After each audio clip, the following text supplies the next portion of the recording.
SSC 2024 তোমরা যারা SSC 2024 board পরীক্ষা দিবা বাংলা প্রথম পত্র স্পেশাল সাজেশনের শীট এগুলো তোমাদের জন্য রেডি করেছি যারা 2024 সালে বোর্ড পরীক্ষা দিবা তোমাদের জন্য। দেখো এই গল্পটার নাম হলো আমি কোনো আগন্তুক নই।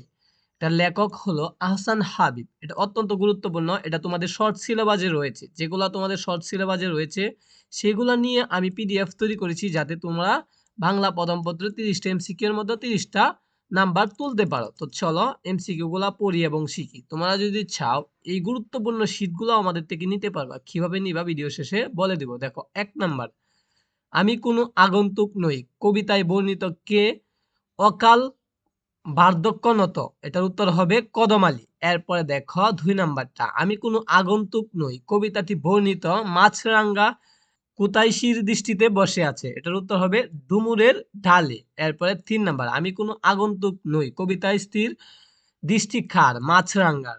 এরপরে দেখো 4 নাম্বার, আমি কোনো আগন্তুক নই কবিতায় বর্ণিত মাছরাঙ্গা কাকে চেনে? মাছরাঙ্গা কবিকে চেনে।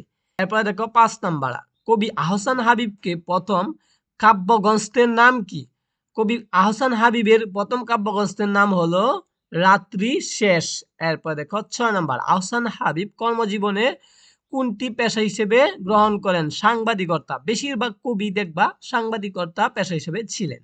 এরপর দেখো 7 নাম্বার, কবি আহসান হাবিবের কবিতাকে বৈশিষ্ট্য ব্যঞ্জনা ধান করেছেন কোনটি? গভীর জীবনবোধ ও আশাবাদ।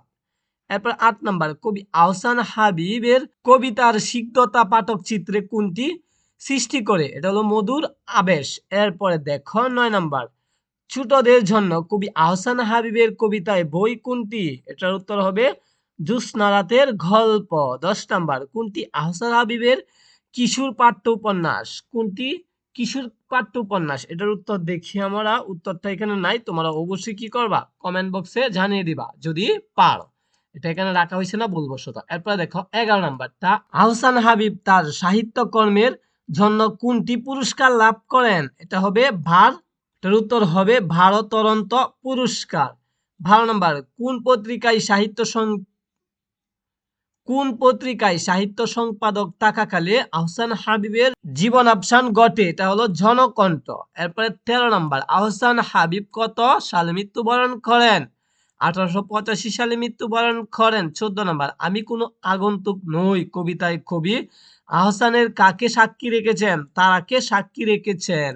15 নাম্বার, আমি কোনো আগন্তুক নই কবিতায় কবির আহসানের তারার পর কাকে সাক্ষী রেখেছেন? তারার পরে তিনি জমিন ও ফুলকে সাক্ষী রেখেছেন।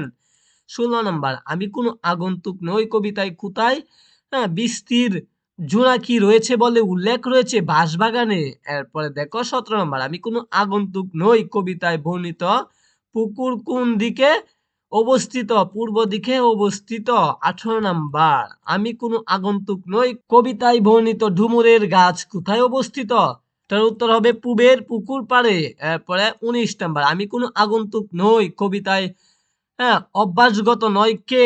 কবি কি নয়? অভ্যাসগত নয়। আমি কোনো আগন্তুক নই কবিতাটি রচিত করেন কে? আমরা জানি আহসান হাবিবে রচিত করেন, লেখক তিনি। এরপরে 21 নাম্বার, আমি কোনো আগন্তুক নই কবিতায় বর্ণিত ক্লান্ত বিকালের পাখিরা কাকে চেনে? এটার উত্তর হবে কবিকে চেনে। এরপরে আমি কোনো আগন্তুক নই কবিতায় কারা জানে? কবি কোনো অনাত্মীয় নন, পাখিরা জানে। 23 নাম্বার, আমি কোনো আগন্তুক নই কবিতায় কবি কোন সময়ে ধানের মঞ্জিলকে সাক্ষী রেখেছেন? কার্তিকের সময়। এরপরে দেখো 24, কবি কিসের টলমল শিশিরকে সাক্ষী রেখেছেন? ধানের চিরুল পাথার। এরপরে দেখো 25 নাম্বার, আমি কোনো আগন্তুক নই কবিতায় কবি খার চিরছেনা স্বজন। এটা হলো কদম আলীর চিরসেনা স্বজন। 26 নাম্বার, আমি কোনো আগন্তুক নই কবিতায় জমিলার মায়ের রান্নাঘর কেমন শূন্য ও খাখা। 27 নাম্বার, আমি কোনো আগন্তুক নই কবিতায় কবি মঞ্জিলের মায়ের রান্নাঘর কি চেনেন? শুকনো তালা চেনেন। এরপরে দেখো, আমি কোনো আগন্তুক নই কবিতায় বর্ণিত কিসের কবি হাতে স্পর্শ লেগে আছে? লাঙ্গলের। এরপরে 29 নাম্বারটা, আমি ছিলাম এখানে বলতেই কবি কি বুঝিয়েছেন? স্বদেশকে বুঝিয়েছেন। 30 নাম্বার, আমি কোনো আগন্তুক নই কবিতায় কিসের ক্ষেতের উল্লেখ করেছেন, ধান ক্ষেতের উল্লেখ করেছেন। এরপরে দেখো, আমি কোনো আগন্তুক নই কবিতায় ধান ক্ষেতের মাঝে কেমন পদ, কবির অস্তিত্ব গাধা। শুরু পদ, আমি কোনো আগন্তুক নই কবিতা বর্ণিত শুরু পদের সামনে কি, দুদু নদীর কিনার। আচ্ছা দেখো, এরপরে দেখো কবির অস্তিত্বে, আমি কোনো আগন্তুক নই কবিতায় বর্ণিত ধুধু নদীর কিনার কোথায়, হ্যাঁ কবির অস্তিত্বে। এরপরে দেখো 34 নাম্বার, গভীর রাতে। এরপরে দেখো জমিন শব্দের অর্থ হলো ভূমি, এটা আমরা জানি। এরপরে দেখো জমিলার মায়ের রান্নাঘর কিসের প্রতিনিধিত্ব করে, গরিব ও অভাব শ্রেণীর প্রতিনিধিত্ব করে। জন্মভূমির সঙ্গে মানুষের সম্পর্ক কিরূপ, আজীবনের। হ্যাঁ, এরপরে দেখো কি করলে দেশের মানুষকে আপন মনে হবে আমাদের, এটা হবে দেশকে অনুভব করলে। এরপরে দেখো, আমি কোনো আগন্তুক নই কবিতা বর্ণিত রুদ খেমন কর। এরপরে 40 নাম্বার, বইটাই নাঙ্গল কবির খেমন পশ্য লেগে আছে, গভীর পশ্য লেগে আছে। মাত্র 40টা এমসিকিউ রাখা হয়েছে এই গল্প থেকে। এইভাবে আমি তোমাদেরকে ধারাবাহিকভাবে প্রত্যেকটা গল্প পড়াচ্ছি ভাইয়ারা, তোমরা অবশ্যই প্লে লিস্ট থেকে প্রতিটা গল্প দেখে নিবা।